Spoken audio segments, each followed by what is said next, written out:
A young man finds himself trapped in a dull, gray routine, working every single day of his life, where one day feels exactly like the next. In some way, he thought he should feel comfortable with such stability. But the truth is he longed for something different. One night, after returning from work and switching on the TV, he is suddenly pulled into the screen itself and comes face to face with the figure on the broadcast. The man introduces himself as the one who oversees the solar system. The worker, startled, asks if that makes him some kind of alien, but the stranger explains that it's closer to a divinity while also being something like a middle manager of the universe. As they talk, the strange being begins to vent. No matter what he does with the planet called Madius, things never seem to go well. Civilizations collapse again and again, and that's why he had to intervene. Just a single drop falling on Madius can ripple outward and grow strong enough to change the entire world. And the overseer of the solar system wants this ordinary Japanese worker to be that drop. By the way, he makes it very clear. The poor man is already dead. If he refuses, his soul will simply vanish forever. But if he chooses to go to Madius, he won't be going empty-handed. The supervisor promises to send with him any gifts he desires. These gifts are what they call special abilities. To give an example, the overseer notes down an extreme magical potential in his ledger. Excited by the chance, the worker quickly makes his own requests. He asks for pleasant female companions, and the divinity assures him he'll encounter them in the new world. Beyond that, his recognition abilities will be enhanced, letting him identify materials that can be sold for money. To store them, he'll get a convenient pouch. To communicate, he'll automatically understand the local language. And on top of it all, he'll receive a variety of useful resistances. Suddenly, the man's body begins to fade away piece by piece, terrifying him. The supervisor tells him it's time to leave. Looking over the list of gifts he'd given, he realizes he may have added too much, but it's already too late. The once ordinary office worker is now sent to a fantasy world unlike anything he has ever known. When he opens his eyes for the first time in this new universe, the young man is stunned by the breathtaking scenery spread before his blue eyes. Beyond the wonder, though, comes a question. What should he do now? He decides the first step is to look for people in this strange land. After some walking, he's fortunate enough to spot a village in the distance. He doubts he'll be able to buy food without money, but then remembers he was given recognition abilities. If he can gather materials, he might be able to sell them for some cash. Eager to test it, he picks up a stick from the ground to use as a wand and shouts, "Activate recognition magic." Nothing happens, leaving him red-faced in embarrassment. Trying to figure things out, he writes the word "search" in the dirt. When he repeats it aloud, glowing symbols appear, pointing out materials scattered around him. That's when he realizes he must say the correct command word. Hoping to analyze things more deeply, he experiments with others like check, investigate, and scan. To his surprise, one attempt works. A virtual panel opens up, describing the detailed traits of a flower before him. Thrilled, he begins collecting items all around, yet he's disappointed that most are low-ranked. Even worse, he picks up what turns out to be a lump of dung ranked at sea level, realizing only after holding it in his hand that it was feces. Still, this strange accident teaches him something. Materials that can be traded show up with special icons, and he can track them using his recognition magic. Having collected a fair amount, he hurries toward the village, anxious to find out how much they're worth before night falls. At the village gate, he finds a guard who looks half asleep. The guard asks if he's a traveler. The young man introduces himself as Takaru, surprised by his height. The guard wonders if he might be a warrior, but Takaru explains he's only there to sell materials. The guard then introduces himself as Marlowe, a patrolman of Tormi village, and remarks that it's rare to meet someone skilled in gathering. They don't have a dedicated materials shop there, but they do have a general store. The gate opens, and Takaru enters Tormi village, drawing curious stares from the villagers along the way. Reaching the store, he asks the shopkeeper if he'd be willing to buy the dung he had found in the forest. The merchant inspects it and identifies it as hammer anteater excrement, praised for its unusual shape, strength, and color. For that material, he offers 5 silver coins. Unsure of the value, Takaru asks what a night at the inn costs. For comparison, the merchant explains it's 500 raves, with 1 silver coin worth 1,000. Doing the math, Takaru figures that if a night at the inn equals about 5,000 yen, then this lump of waste is worth 50,000 yen. He's baffled that the man wants to buy such filth at such a high price, and even more bewildered watching the merchant rub the item against his cheek like a stuffed toy. Encouraged by this, the shopkeeper eagerly asks to see what else the traveler has brought. To his astonishment, there are even rarer items inside Takeru's pouch. Curious, he asks why the young man has come all the way to such a remote place. Takeru explains that he's been traveling, collecting materials wherever he goes. In that moment, the merchant doesn't waste the opportunity and offers the outsider a job to collect mithril ore from the eastern mountain. Since Takeru shows interest and asks if there's some kind of map to help him venture into that region, the merchant first offers 360,000 raves for the materials he brought in, which, according to the boy's calculations, amounts to 3.6 million yen. An absurd sum of money. But not everything is smooth sailing in this line of work, and Takeru quickly realizes that when the shopkeeper reveals that monsters roam the eastern mountain. After this unusual encounter, the traveler finally manages to get himself a room to rest. But all he really wanted was a good bath before bed. In the middle of that, an inn worker walks into the room without waiting for permission, though she did not, carrying a basin of hot water that costs 30 raves per use, meant for customers to wash themselves. The giant scratches his head and asks if they don't have an actual bathtub around.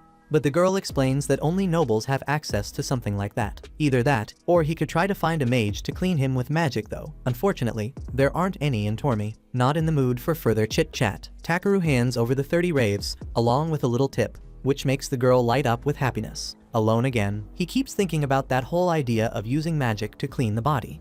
So he tries to come up with a word that might work as a spell. After a brief reflection, the man shouts the word clean, and sure enough, a skill activates, scrubbing the boy's body spotless. The startled cry of surprise and delight echoes down the hallway, loud enough for the worker to hear. But Takeru doesn't care.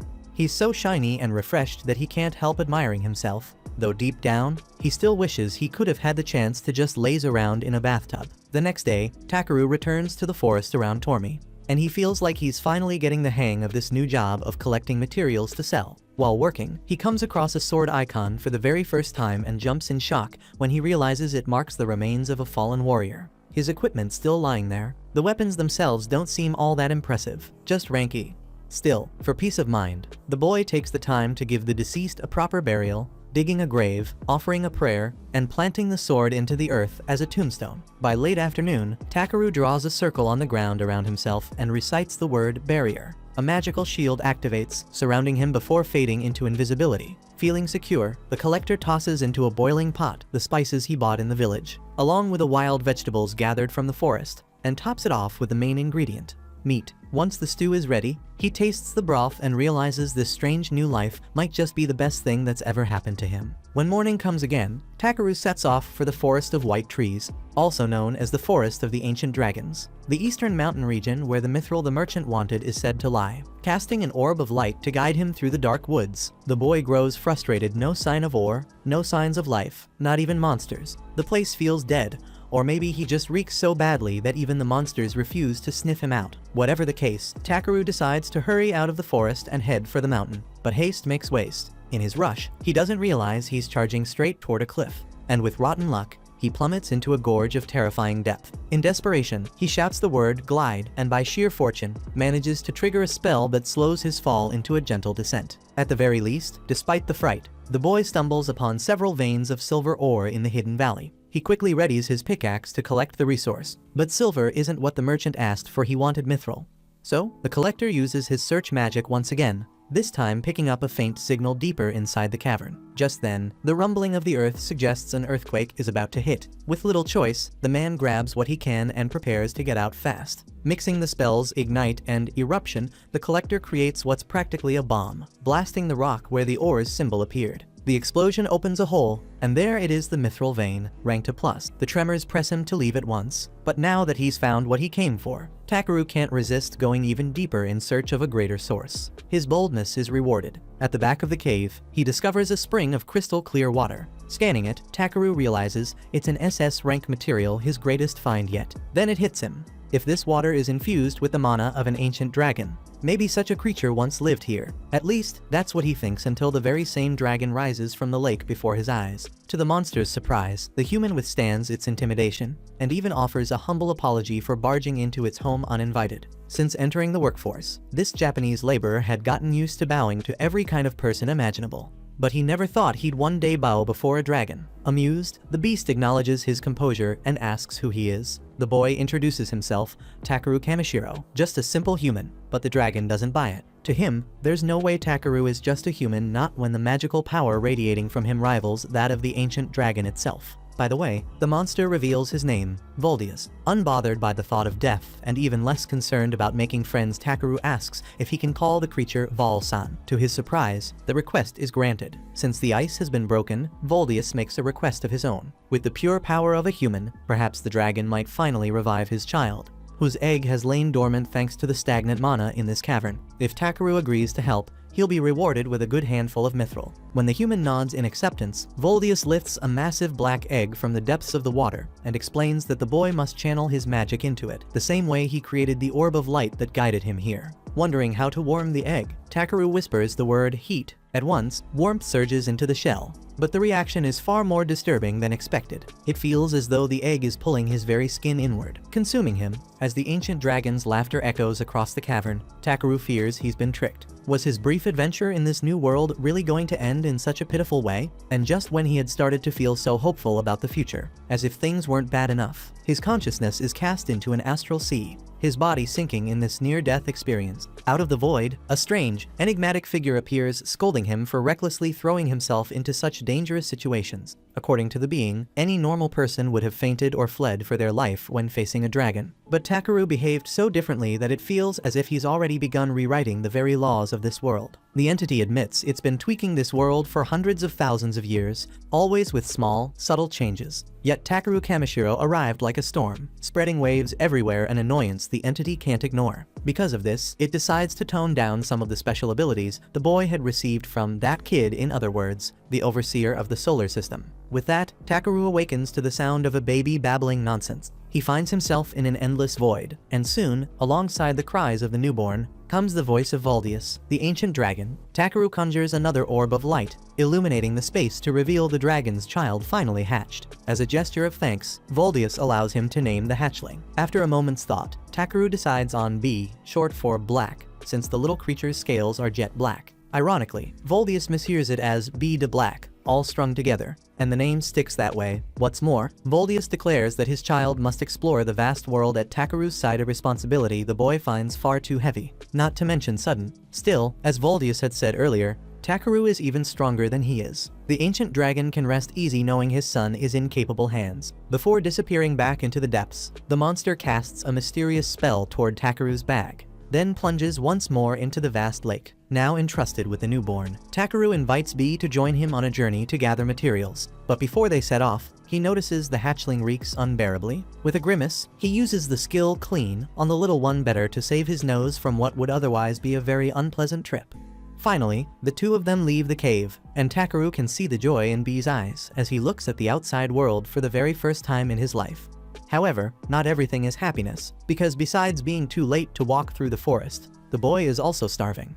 So, he decides to camp right there so they can rest before continuing their journey. Before organizing everything, Takeru opens his bag and takes out a cup of elemental water. Since Voldius had connected his backpack to the underground lake, now the human has an infinite source of that water, which is necessary for B's growth, and Takeru himself can drink it too. At night, he places his magic stones on the ground to activate the shield that will protect them until morning. According to the encyclopedia he bought at Jerome's shop, those stones are considered precious. Using a heating effect, to his surprise, Takeru finds out he's able to make that kind of item easily. So he uses one of his creations to light a campfire. With the fire burning, the collector roasts some meat and makes a stew for himself. But B keeps staring at the food, even though he's afraid the little one might get a stomachache. Takeru lets him eat a bit as long as he waits for it to cool down. However, B's greed makes him ignore the warning.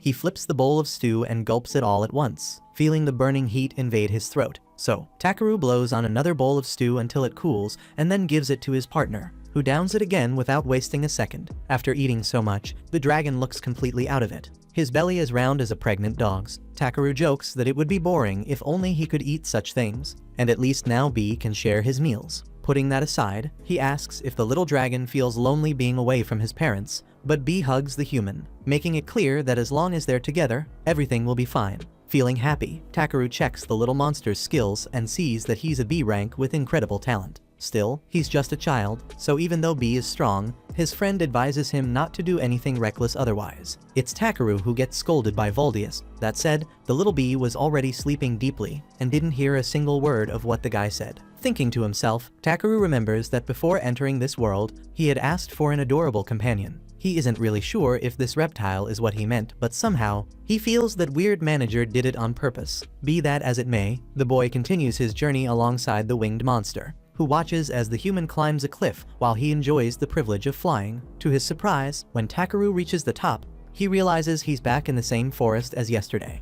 And as if by chance, it no longer feels scary. Takaru figures it must be one of those mysterious forests, since he's obviously not in a normal world. Once inside, he focuses on finding C-rank resources and activates his search ability, getting excited when he discovers several different herbs. However, the gathering is interrupted when B suddenly appears in panic. Terrified by something, Takaru expands the range of his search ability and detects several aggressive monsters approaching their location. Before entering the cave yesterday, he thought his scent kept the monsters away, but whether that's true or not, it seems the smell has faded, and now he's exposed. Still, the collector knows he's not an easy opponent to face, so he gets ready for a possible battle, confident in his powers. And sure enough, a rock hawk appears, a gigantic C-rank creature. Truth be told, after meeting Voldius, the ancient dragon, this steroid-filled hawk looks more like a chicken. And let's just say, fried chicken for lunch wouldn't be a bad idea. Speaking of which, Takaru analyzes that the bird's meat is rich, sweet, and fatty, so he doesn't waste the chance and begins his attack. First, he raises a magic shield, then creates ice needles that pierce the creature's skin and finish it off instantly. As expected, that enemy wasn't the only one around the human and his dragon. Without delay, 6 C-rank serpent wolves appear and surround their prey. Takaru boosts his speed with the quickness skill and uses reduction to make his body lighter. After dodging one of the wolves' lunges with a massive jump, the boy activates hardening on his arms and legs, then lands with a powerful kick to one wolf's neck. Next, he punches another right on the snout, sending it flying into a third one. The fourth wolf takes a kick to the jaw, if wolves even have jaws. The last two get hard slaps right across their faces, ending the fight. With that done, the collector does what he does best: collect. After taking the animal's meat, he notices there are still several monsters roaming the area, and maybe he'll never make it out of this damn forest, at least not alive. Afraid his partner might kick the bucket, B starts pulling him upward with all his strength. With the beating of his wings, he manages to lift the human's body. But he's too heavy, so Takaru gives him a hand by reducing his weight again. Now, the funny part is that the force the dragon was using suddenly sends them shooting upward, and B completely loses control of the flight. He ends up dropping his friend from a great height, and Takaru crashes to the ground after having his fall softened, luckily, by the trees. It was a real miracle that Kamishiro Takaru survived that, and B acknowledges it by licking the guy's face with his stinky tongue. Takaru complains about the smell of manure, but the trauma leaves him unable to move or even make a disgusted face. To make things worse, B did manage to take them out of the White Tree Forest, but brought them right back to the exact same place where they camped yesterday. Because of that, the boy almost starts to complain,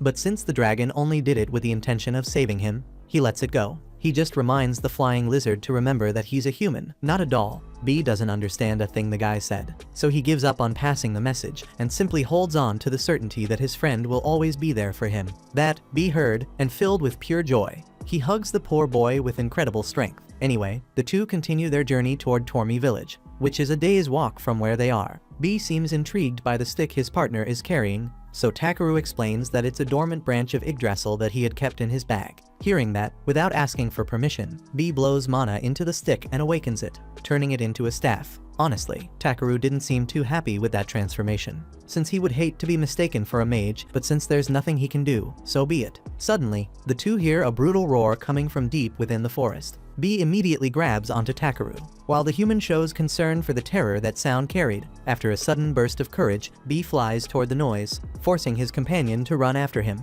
On the way, the dragon finds an injured elf leaning against a tree, so Takaru approaches and asks if she was attacked by the terrifying monster of the forest. However, the elf was the terrifying monster, or rather, that grotesque roar was nothing more than her stomach growling after 3 days without eating. Almost at her limit, the elf asks for a sip of water, and Takaru quenches her thirst, but not her hunger, so the growling continues. Remembering that the innkeeper had given him a special lunch, the boy shows his kindness by handing the lunchbox to the starving woman, who devours the meal without a hint of restraint. Maybe it was hunger, But upon tasting that food, the woman felt as if she were ascending to heaven. Changing the subject, Takaru had to ask her something. Sure, it's understandable that she's far from the village, but not that far to go without food. Embarrassed, she answers that she was in a hurry, so Takaru replies that even people in a hurry usually take food with them. Filled with anger and without an answer, being cornered like that, the elf releases a terrible smell, forcing the poor human to cover his nose. He swore elves smelled like a spring breeze with a touch of peppermint, but this one smelled like fertilizer.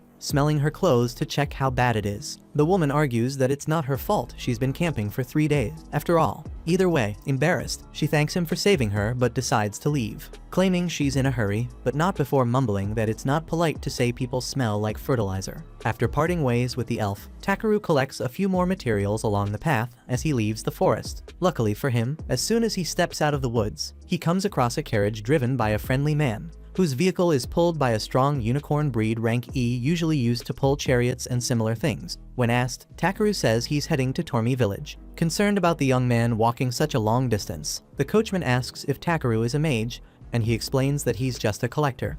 The coachman is impressed to meet a specialist collector, since it's rare to find one. Takaru, however, never said he was an expert in the first place, but decides to stay quiet. Finally, the friendly driver offers the traveler a ride, so Takaru joins the man's lovely family to continue his journey. Along the way, the children start to really like Takaru, which for him is a good thing, since that way their parents could trust him more easily. He apologizes for taking up space in the wagon, but the family reminds him that Tormi's motto is always to help others. Grateful, Takaru reflects that these little kids must be very brave to travel together, since the road is always dangerous. Speaking of that, he asks what they would do if he turned out to be a bandit. The little boy replies that they would know, because the magic item would ring a bell if someone dangerous got close. Thinking he could make something like that, Takaru finally introduces himself to his new friends. Then Eliza, the mother, introduces Poran and their children, Kain and Yunin. Lastly, there's someone Takaru had been trying to hide until now, but since the little creature was wriggling inside his clothes, the boy decides to show B, though he hides the fact that the little lizard is the child of an ancient dragon. Poran asks if he's some kind of dragon knight, so Takaru fumbles a bit while explaining that he just found an egg, but the family doesn't seem worried about it. Even so, Eliza knows that those creatures and dragon knights too are extremely rare, which leaves her at least suspicious. Speaking of that, Takaru also feels curious about that dragon knight talk. Hours later, when night falls, the collector sets out his magic stones that alert them if any monsters approach, and on top of that, B would warn them if anything dangerous got near. The family shows complete trust in the dragon, and Takaru finds it curious that these people don't even slightly doubt such a powerful creature. Eliza offers to cook dinner, but as a thank you, Takaru takes the responsibility himself. Impressing everyone, he pulls ingredients from his bag and quickly prepares a special meat salad. Eliza and the children immediately show how much they love the meal, though Poran doesn't seem very enthusiastic. Concerned, Takaru asks if he went overboard with the seasoning, but the truth is, Poran liked it so much he couldn't hold back his tears. After all, he and his family had been eating only dried meat every day, and there's no greater joy for him than seeing his children so happy with such a meal.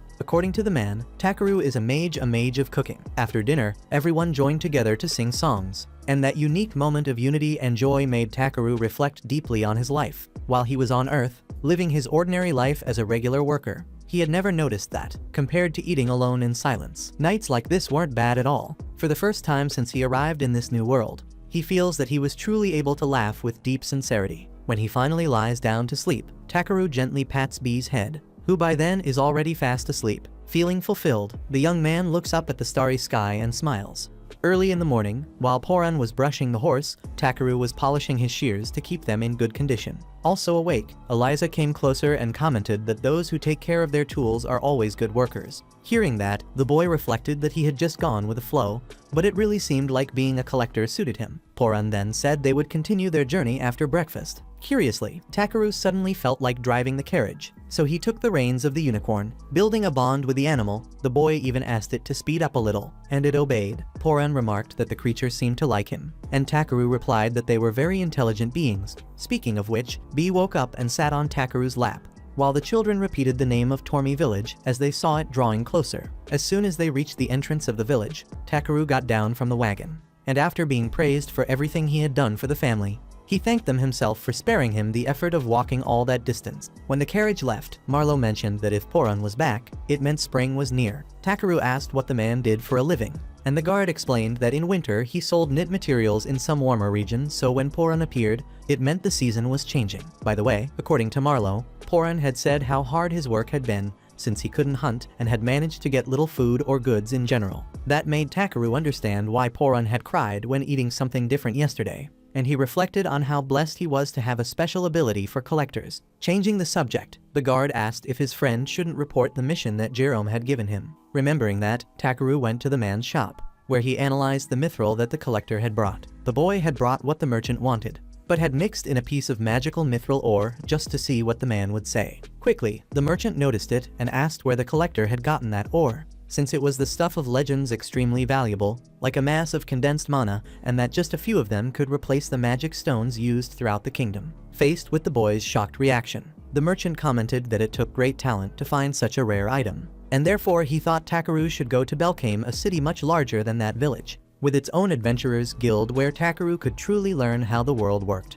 Excited by the advice, the boy wanted to know what an adventurers guild was. After finding the definition in a book, he read that it was an association of adventurers who offered their services across the country, divided into groups that organized themselves into combat and support units. Thinking about that, since he had been dropped into this world out of nowhere, Kamishiro Takaru wanted to take the opportunity to travel and see new places and things, and he could even make some money if he worked as an adventurer. With that in mind, the young collector decided to go to Belkame, but not before settling a few things in Tormi. So, as evening fell over the village, a great feast with a banquet began, and Takaru joined the celebration alongside B, who charmed everyone, especially the children, with her cuteness and sweetness. Takaru, in turn, was also loved and respected by the locals, for whom he felt great admiration as well. The next day, the collector went into the forest to get some interesting materials from the area. Later, he returned to Tormi and picked up from a merchant the powdered broth made from rock falcon bones that he had ordered. Knowing that the young man was leaving for the big city, the woman admitted that everyone would miss him starting tomorrow. She even said the villagers had been asking him to stay a little longer, but although he loved that place, the collector wanted to see the world outside and didn't want to lose a few more days. So the woman gave up on trying to keep him and respected his decision, giving him a travel lunch, since it would take about a month to reach Belkame. Even so, not satisfied, the lady stuffed the boy with gifts as if she were his grandmother, and with each new bag he received, Takaru thanked the heavens for having an item box to store all that stuff. When he returned to his room, Takaru found it curious that Jerome hadn't wanted to buy the ore he had praised so much. Maybe the boy could come up with something to use it for. After thinking a bit, and remembering how well everyone had treated him upon his return, the young man thought he should do something nice for the people of Tormi. Then, after some thought, he put together the piece of mithril and a lantern, and began a fusion process, imagining the final result in his mind. Soon, after a few seconds of a magical reaction between the two items, they merged and formed the object the boy had envisioned. The next morning, the people of Tormi gathered to say goodbye to their dear friend. Grateful for all the affection he had received, the young man took from his backpack the magical tool he had crafted and handed it to Marlowe, explaining that it projected a barrier around the village, preventing any danger from entering the protected area.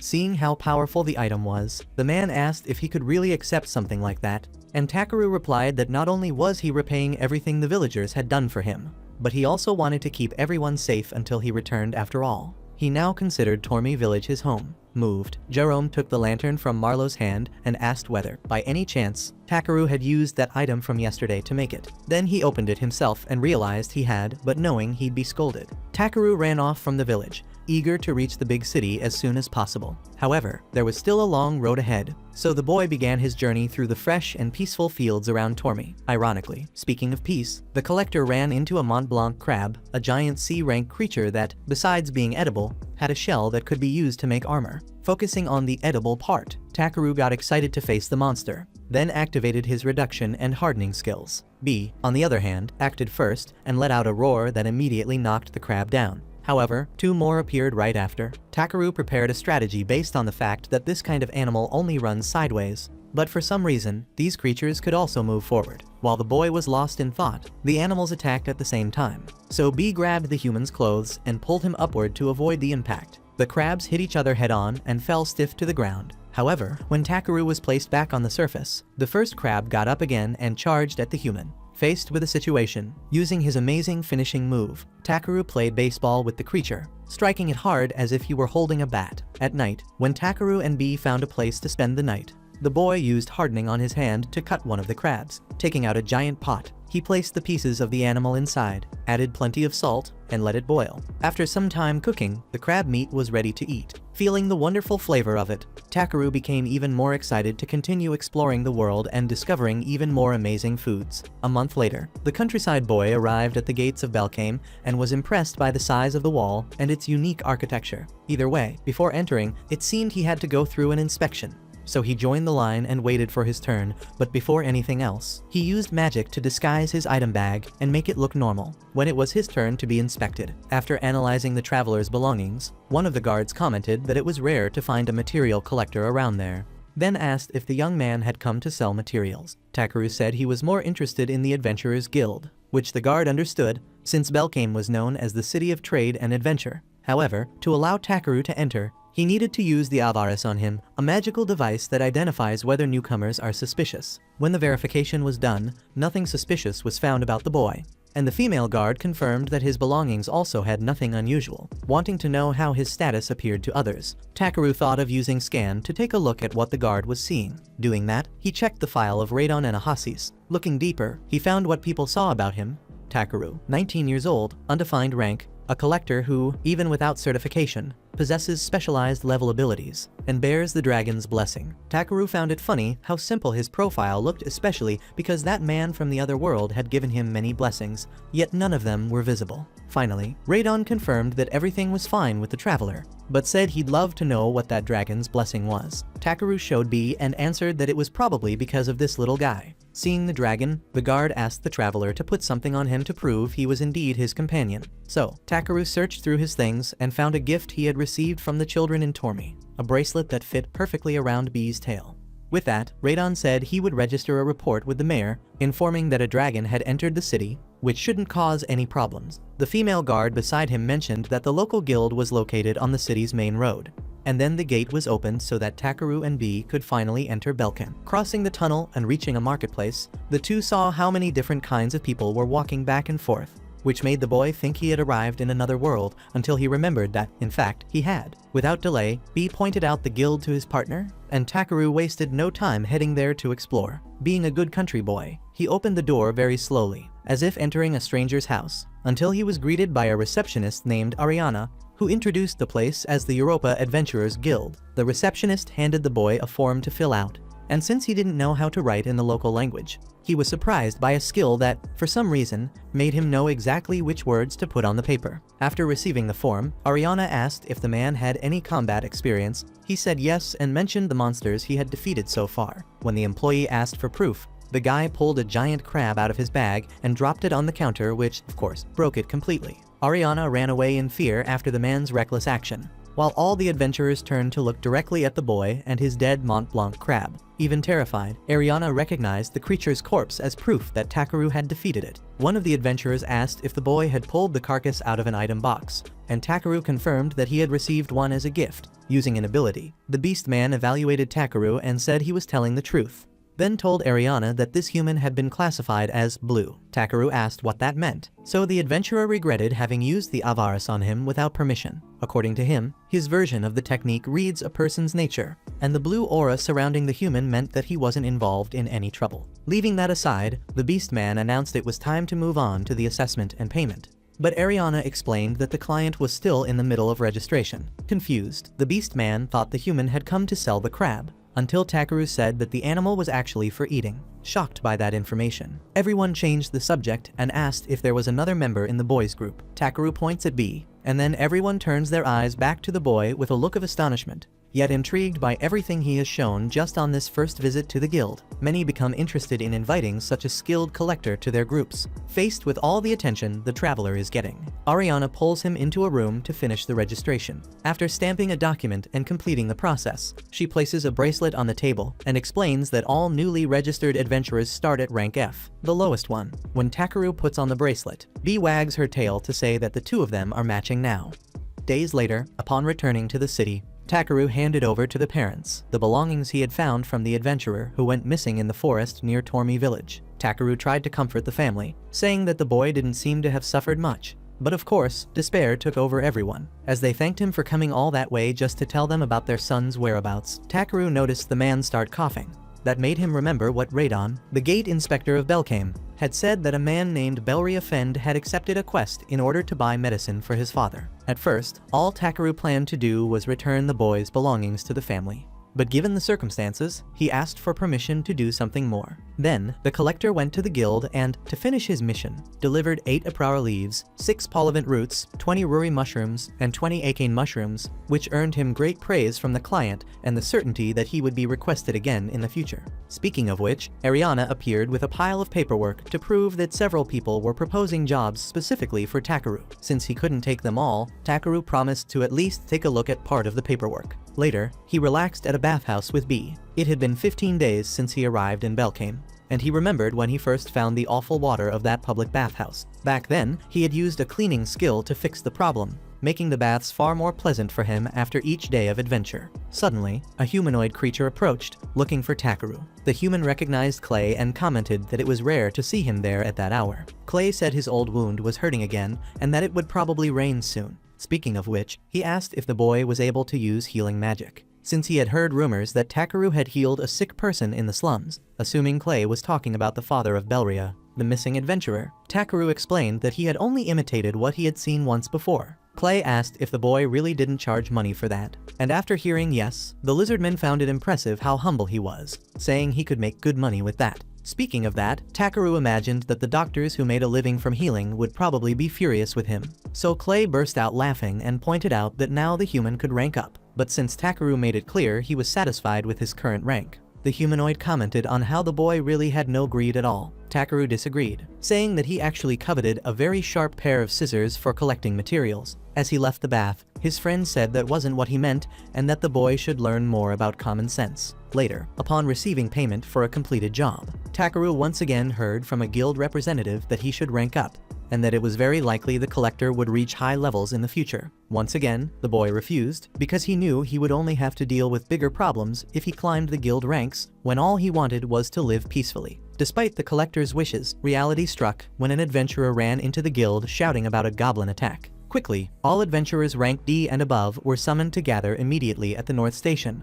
along with all available healers and doctors. The leader of the adventurers asked Muesli if there was any ranked adventurer in the city, and she replied that Clayston, the Dragon King of Honor, was there, then ran off to call him. As for Takeru, being rank F, he simply walked past after all. This wasn't his problem. However, the leader called the boy out against his will. Then, he explained to the fighters that the front line was southwest of the Stavlov Plains, from where the goblins would likely head straight to Belcame. The adventurers' mission was to make sure the enemies didn't cross the Zalwis River Bridge. When the warriors raised their fists and shouted to lift their spirits, Takeru felt a little embarrassed, and also out of place among the others. In fact, 2 beastmen told the rank F boy not to get too excited and stay out of their way, assuming he would probably chicken out in fear anyway. Then, the leader approached Takeru and said that Grit had been praising a certain material collector a lot, since Grit was a very competent evaluator and held Takeru in such high regard. The leader thought the boy must really be special, especially because he didn't seem intimidated by his threatening tone. The beastman questioned if Rotor was being serious after all. He was just a skinny kid, while Takeru himself thought it wasn't a good idea for the man to speak so highly of him, since he didn't want that kind of pressure. In any case, thinking that the collector could take care of himself, Rotor just asked the boy to also protect those he cared about in battle, then called Diego and Orald before leaving. Left alone with Takeru, Muesli apologized for the guild master's selfishness, saying she had never seen him summon a rank F before, but since the collector was now part of the resistance force, she told him to give his best, just as she would do as a healer. Or rather, she was able to heal, at least a little, maybe enough not to disappoint the guild master. Later, the adventurers headed toward the battlefield and camped at the top of a mountain, where Muesli, terrified of birds, clung to Takeru the whole time, realizing that the girl would cause trouble if he didn't do something. The human gave the rat woman a shake, telling her she was trembling with fear even before facing the real enemies, and since she could heal, she should focus on that instead. After all, no one said she had to fight. Besides, it's okay to be afraid. After all, in a war, people hurt others and get hurt themselves, and fear is necessary to keep us standing and fighting. because it's the feeling that tells us we must do everything we can to survive, and Muesli also has the power to do that. Hearing those words, the girl swallows her tears and her eyes shine again, as she promises to give her best. When she leaves, Clay arrives, laughing at what the boy said about it being normal to feel fear on the battlefield. About that, Takeru lets the guy laugh if he wants to, since those words really don't even sound like something he would say. But Clay apologizes and explains that he was just surprised by how passionately the collector is dealing with all this. Takeru explains that he just doesn't want things to go wrong later, then asks if the lizard shouldn't be on the front line. Clay replies that the wound on his back keeps him from moving as freely as before. To be honest, the great warrior feels ashamed of it, because he really isn't the same anymore. About that, Takeru argues that the lizard got those wounds while helping people, and since he's still alive, he'll be able to help even more, even if not completely convinced. Clay recognizes that it's a point of view worth considering. In the middle of that, the adventurers hear the sound of a trumpet, and the lizard imagines that something has broken through the guild master's formation, and that soon the enemy army will be there.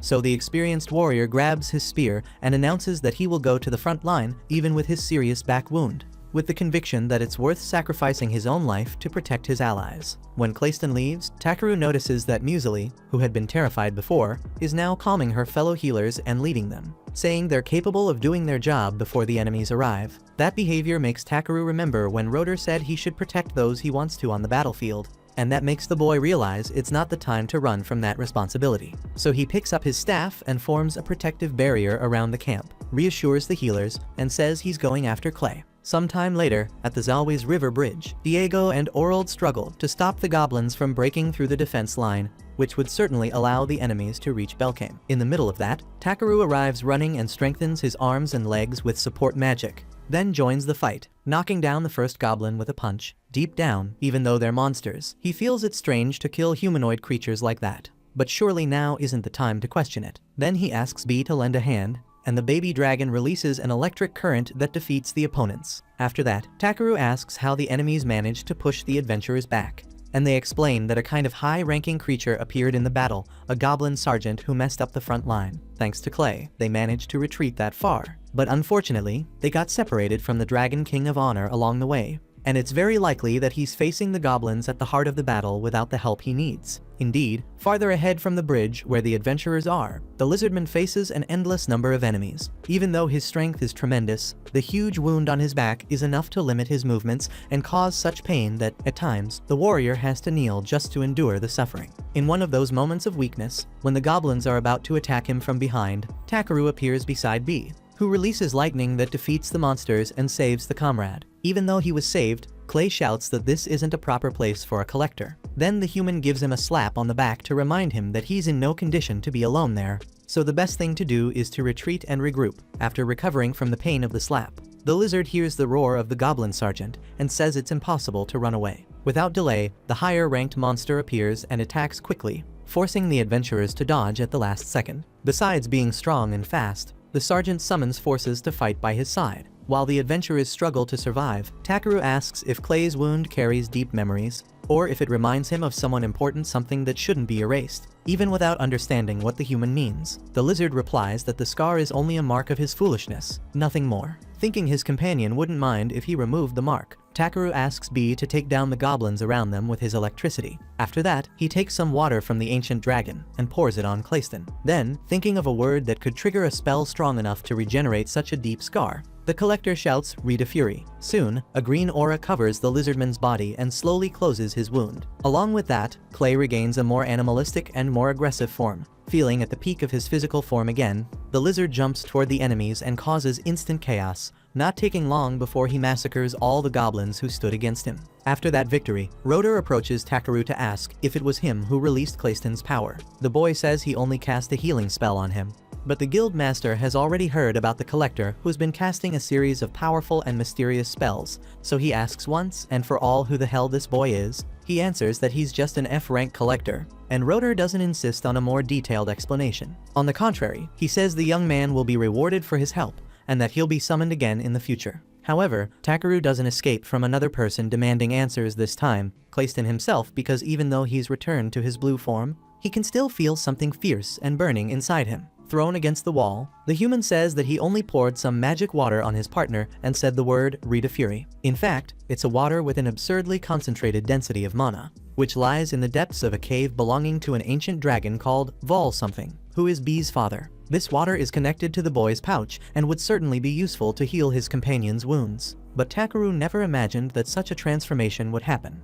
Clay asks if the young man is really capable of casting advanced healing spells, and he explains that he only knows how to imitate what others do. For example, when using healing magic, if you imagine how the patient's body was made, it seems to increase the level of effectiveness. Takeru knew that the back contains very important nerves, which really helped. Faced with this explanation, with a very serious expression, Clay asks who Takeru really is. Frightened by the seriousness of those words, the human tries to recall whether that strange guy had forbidden him from saying anything about his origin. But surely revealing the truth would cause an uproar he doesn't want for himself, and his idea of having a peaceful life would go straight down the drain. At the same time, the boy feels responsible for causing Clay's transformation. Seeing that the kid is struggling to come up with an answer, his companion doesn't insist, then heads toward the door, but Takeru stops him to tell the truth. It turns out that he came from a different world after being resurrected in this body, and even though Clay was obviously shocked by that conversation, Takeru went on and said everything he knew about himself, even if he didn't know it all. About that, Clay admits he doesn't fully believe everything that was said. But since the human was able to transform him into a Dragonel, he ends up giving in. Takeru asks what's that about Dragonel, and Clay explains that it's an ancient race that was the origin of lizardmen like him, and he feels proud to have regained such a noble lineage, even though it scares him since he feels that he could destroy everything around him in the blink of an eye. Then, Takeru goes to the display window of a weapon shop, because he really wanted to buy something from there. Before he could enter, a beastwoman approaches him and asks if he's interested in something. Takeru asks if her shop sells harvest scissors. The girl, after saying no, asks if the boy is that famous collector everyone's talking about. Even without really knowing if he is, the boy confirms. Then the Catwoman introduces herself as Ribble. According to her, her boss Grauthas is a great blacksmith and can help with the scissor issue, although the human will probably have to do something for him in return. Then, Ribble takes Takeru to her boss, and on the way, the boy comes across some dwarves working together to manufacture equipment, and the process enchants him. Equally impressed, Ribble comments that she loves this profession so much that she has always dreamed of forging a sword that will one day be used by a hero. When the duo arrives in the boss's room, and the human is introduced as the collector everyone's talking about in town, the boss Grauthas acknowledges that, apparently, this boy has been achieving many things. Ribble says that this collector could even get the Ildra ore they need to make the sword for the competition. But the dwarf thinks it's very unlikely that a mere collector would accept going to a place as dangerous as the Ryuhai mine. To Takeru's surprise, the employee starts arguing with the boss, replying that they'll only know if they ask. And the dwarf's lack of authority makes the human wonder if this guy is really the great blacksmith that girl talked about. Finally, after getting tired of the argument, Grauthas raises his voice and makes it clear that it's always Ribble who comes up with these crazy ideas, completely forgetting that nowadays there are much more things than just monsters in Ryuhai like demons. Ribble replies that she's heard about that, and that's probably why fewer and fewer people dare to extract the Ildra ore. Calling the employee Rib, the boss says that she's not fit to be a blacksmith if she doesn't take other people's lives seriously. Of course, he's grateful that she brought this collector thinking about the forge's future, but he can't allow an innocent man to die because of selfish wishes. Ribble feels the impact of the message and apologizes to Takeru. But to both their surprise, Takeru accepts the challenge and promises to bring back this ore from the Ryuhai mine. As long as, if he succeeds, the blacksmiths will build him a perfect pair of scissors for collecting materials. Grauthas asks if the boy heard anything they said, and to prove that he has already defeated powerful creatures before, Takeru throws the giant crab's pincer onto the table. Right away, Grauthas recognizes that it's the monster that even B-rank adventurers had trouble dealing with, which gives him credibility. After receiving permission to begin this mission, the collector leaves by carriage for the Ryuhai mine, which is located around Ivoila village and is a mine under the control of Vazrao Rock. B asks for a bit of crab meat, but unfortunately, it's all gone, which the human also deeply regrets. A female passenger on the carriage comments that she's heard about very strange things happening in this area, since it seems all the poisonous plants from the Robles Mountains have simply dried up out of nowhere. The man sitting beside her adds that he's also heard about problems in the forest of white trees, and Takeru thinks he might even be the one responsible for that mess. Finally, the collector is dropped off in the region he wanted, in front of a horse seller, which makes him imagine how great it would be to travel with a good mount. On the other hand, one particular customer didn't seem very happy with the service she was getting. Or rather, the elf was completely furious because she had asked for a purebred white horse capable of flying high in the sky. But instead, the seller ordered her an overweight albino raven. The dwarf explains that, in this business, when someone says, "I want a horse," it's the same as saying, "I want a mount." After all, every animal is a horse to them. Incredibly, the elf apologizes for not having understood correctly, and the dwarf apologizes back, recognizing that it was a lack of communication between both sides. Now, since the customer is looking for a white stallion, maybe she can find one in Vosrau Rock, in the country of the dwarves. Hearing that, even starving, the elf sets off on her adventure. Takaru notices that she's going to the same place as them, but doesn't approach her to talk about it. On the contrary, the human and his baby dragon continue their journey alone, and are impressed by the number of different materials they find in the nearby forest. Especially the moon night grass, a nectar loved by spirits that helps to cure fatigue and can be used as an ointment. However, once again, just like in his previous expedition to a forest, the collector hears a huge roar echoing through the woods, but when he gets closer to the deafening sound, he realizes it's just that same elf from last time,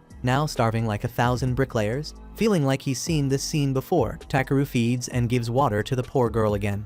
This time, however, he wouldn't forgive that terrible smell of hers, so he decides to use his clean skill to tidy up the lady. After all, he doesn't want to ruin the image of elves he has in his head. Even more grateful, the elf introduces herself as Velverita Brolite. And since the human certainly won't remember that, she asks to be called Brolite, which is how her older brother calls her. Changing the subject, Brolite points out that she owes the boy a great debt, since he saved her twice, so she offers to help with whatever's needed. Takaru doesn't show much interest in receiving help, but Brolite insists that an elf never fails to repay a debt. Therefore, since there's no way to refuse, the boy accepts a helping hand until they reach the next town. Thus, the elf helps in collecting materials, but let's just say she's not very talented at it. First of all, she brings the boy something she thought was hammer anteater dung, when in fact it was just an ordinary rock. Then, she brings a handful of poop thinking it was from the anteater, but it was just a random pile of poop. Later on, trying to show she could be useful, she brought a mushroom to the collector, but it turned out to be just a poisonous one, and nothing else. Seeing that, Takaru started to think this girl might have the same mental age as B, and honestly, it was no wonder those two were getting along so well. That night, as they prepared to camp, Brolite asked if they should gather some firewood. Takaru explained that he had magic stones, so there was no need to collect any, but the elf said it was important to leave traces of campfires around the forest to let other travelers know the area was safe to camp in. Believing in that, she went off into the woods and came back dragging an entire log. Takaru was about to ask if she really knew what she was doing, but before he could say a word, she tossed the log high into the air and sliced it into countless pieces with a pair of daggers. Her movements precise and dazzling. Dumbfounded, Takaru checked the status of her equipment and, for the first time, saw two rank weapons, the Sylph Jambia, treasures of the high elves that carried the power of wind and could only be wielded by elves of rare bloodlines. When night fell, Brolite could hardly believe she'd get to eat alongside her new companions again. During dinner, they talked about why each of them was heading to Vosrau. Takaru said he was on a mission to collect Ildra ore from the Ruhai mine,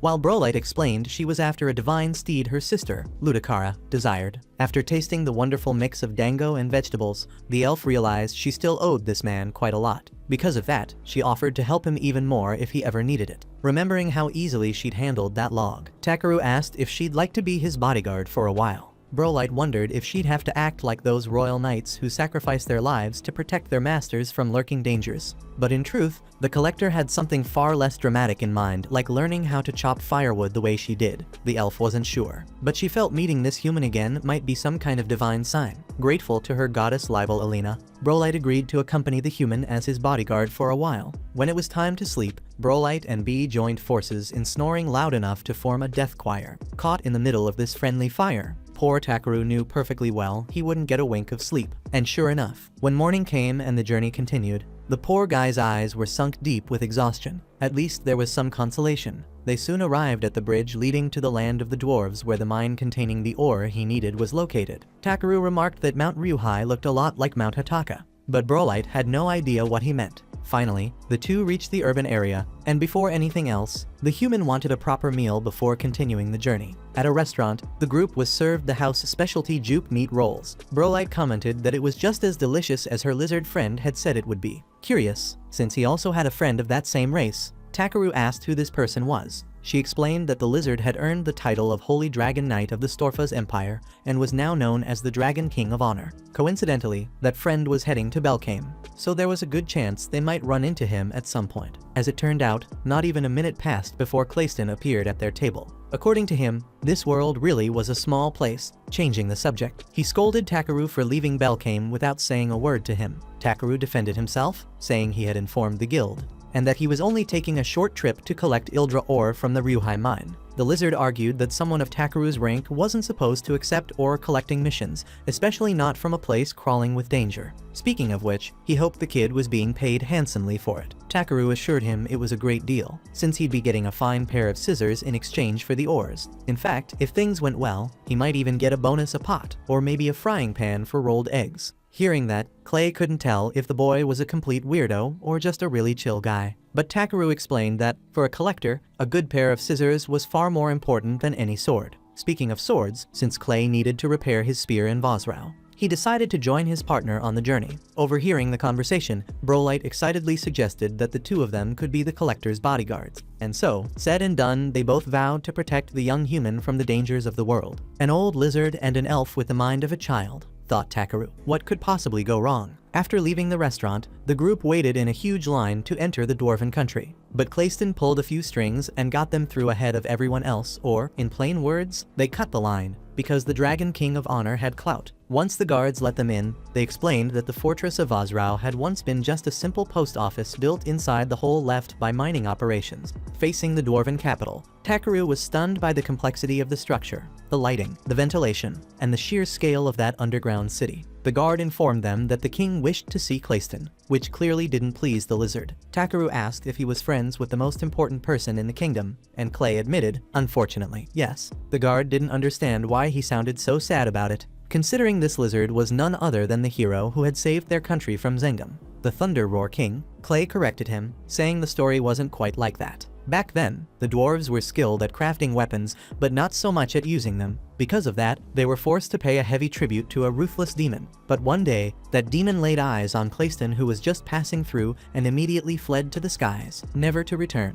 Because of that, says the guard, they built a statue in honor of the Dragon King of Honor. Truth be told, that statue doesn't look anything like the lizard. But even so, he doesn't like at all seeing his name written on that piece of junk. Be that as it may, the group continues on their way until they find the king of the dwarves in his throne room. First of all, as if he were arguing with his younger brother, Clay asks why the hell they made that weird statue of him in the square. Takaru politely introduces himself to King Zoroastrian, but the dwarf hates that kind of formality and tells the boy to say right away what he came for. Thus, the human delivers a letter from Grotha's Pendras, the famous blacksmith known to the king, asking for permission for the human collector to explore the Ryuhai mine. The king asks if the boy is aware that, after an earthquake that happened months ago, the mine became home to demons, and is surprised when Takaru confirms without hesitation. Clayston informs that he will act as the human's bodyguard on this expedition alongside Velverita Brolite, who also has full capacity to deal with challenges worthy of that mine. According to the lizardman, given that, the king orders the group to discover the truth behind the appearance of the demons in the Ryuhai mine,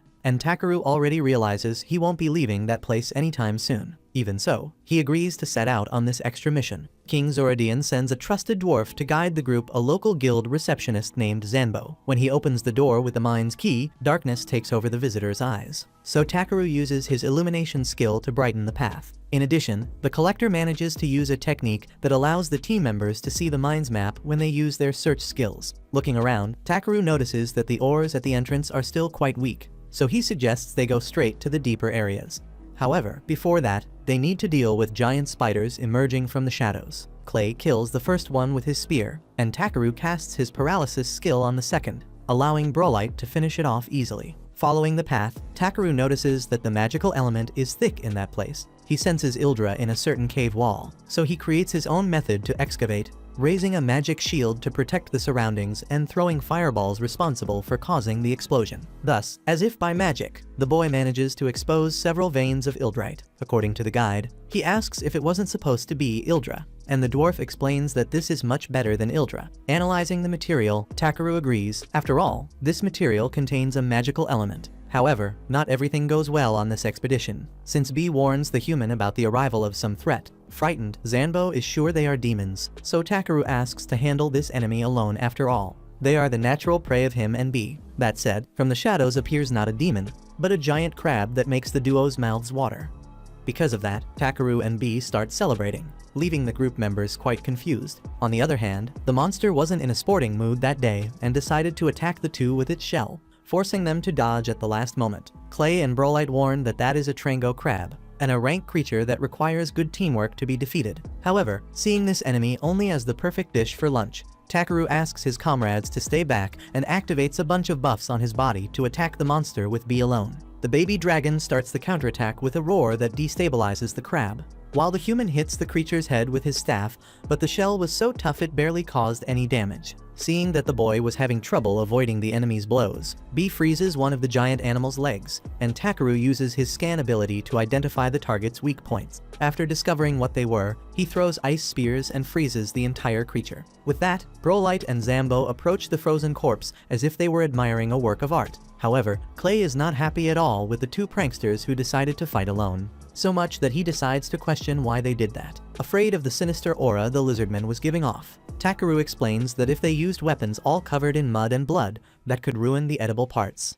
Besides, he and B are used to fighting this type of monster. Still, Clay reminds him that he came to this dungeon as the human's bodyguard, and no matter how extraordinary his magic is, he must remain calm in moments like that, trust his allies, and fight as a team. According to the lizard, he and Brolite would never ignore Takaru's wishes, so it would be good if he showed more trust in them. The boy and his pet lower their heads, feeling the weight of the scolding. However, Clayston himself pats both of them on the head to make it clear that everything's fine, then calls the kids to collect the monster's parts. Hours of expedition later, the group had already explored practically the entire place and gathered a huge amount of ore, but Takaru kept receiving strong readings from the bottom of the cave, meaning there was a good chance they would find even more valuable resources. Unable to believe what he had seen so far, Zambo points out that this boy defeated the demon of the labyrinth and found this rich mineral deposit in the land of the dwarves, and that makes the man so emotional that he bursts into tears, thinking about the earthquakes, the distortions all over the land,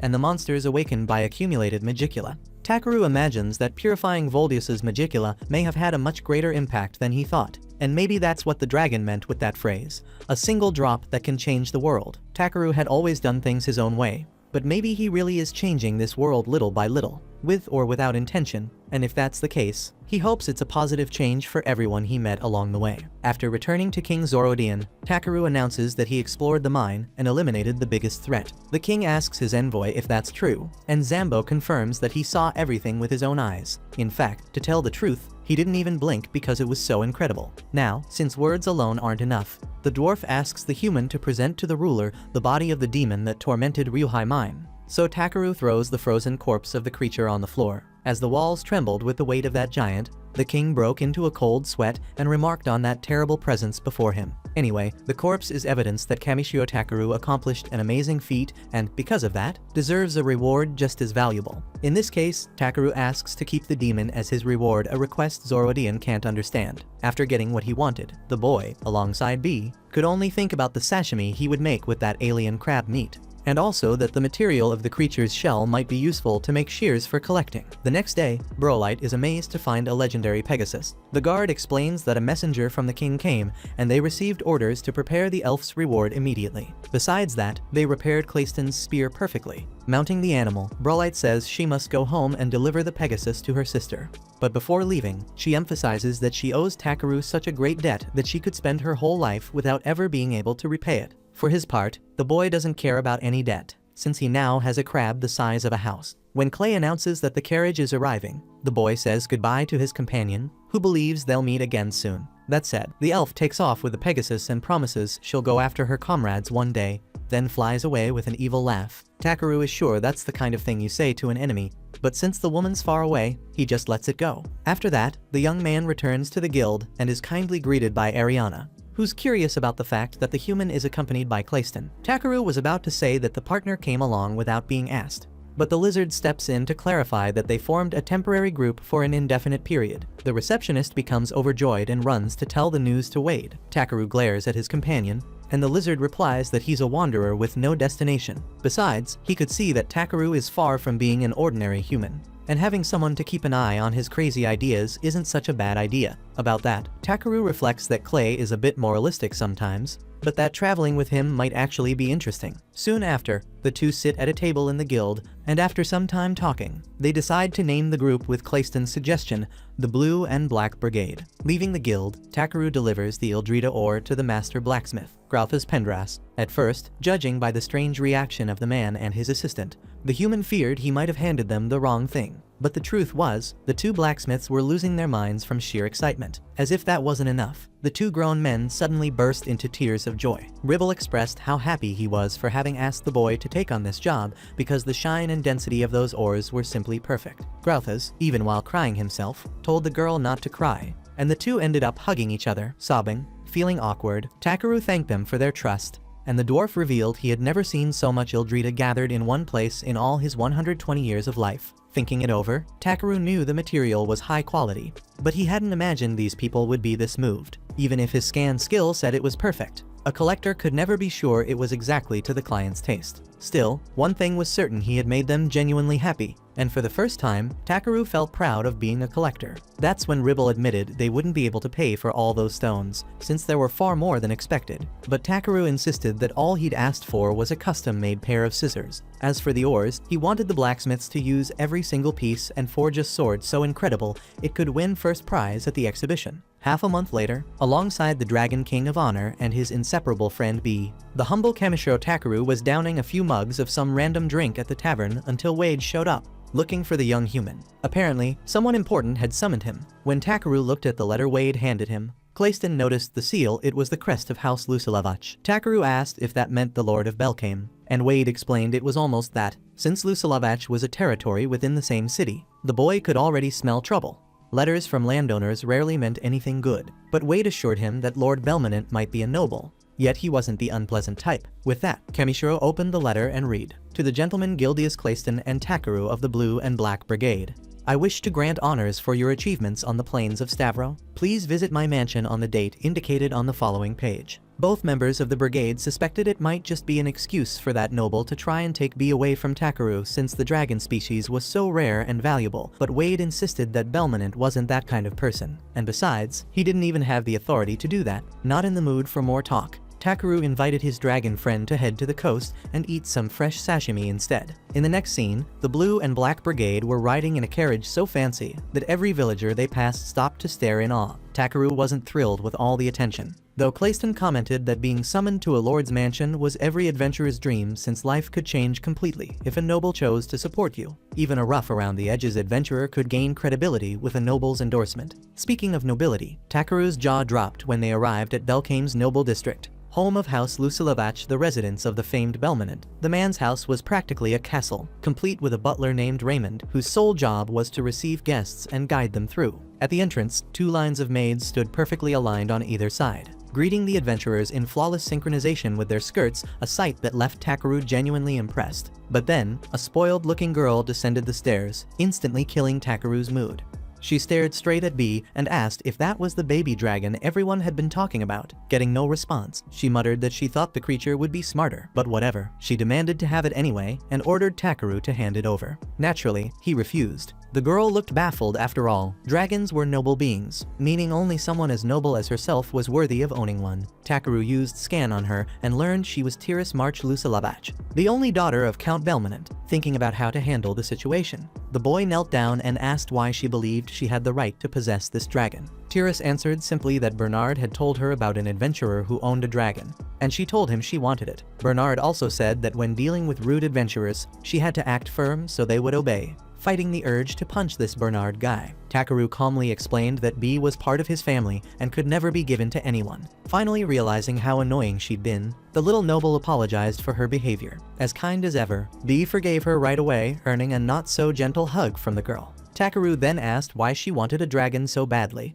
and Tiris started to explain it was for her mother. But before she could finish, her father appeared and cut in. Takaru looked at the man, unable to believe someone so young and handsome was actually the lord of these lands.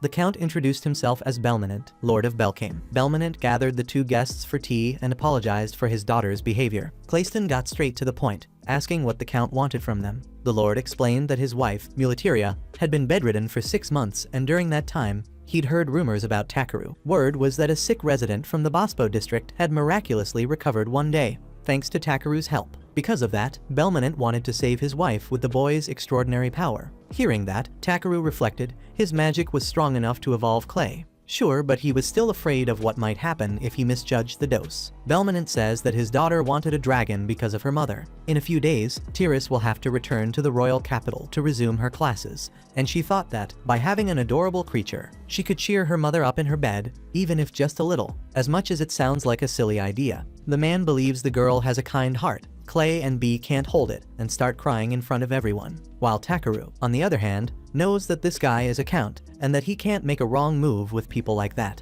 unless he wants to get in trouble. Thinking about what to do, the young collector agrees to see the Lord's wife, so Belmonent takes the members of the Blue and Black Brigade to Muleteria's room, where the poor woman is lying down. As he enters, the first thing Takaru notices is that it's been a while since this room was aired out so much that B lets out a sneeze. Belmonent tells his wife that he brought the man with mysterious powers to heal her, then invites Takaru to come closer.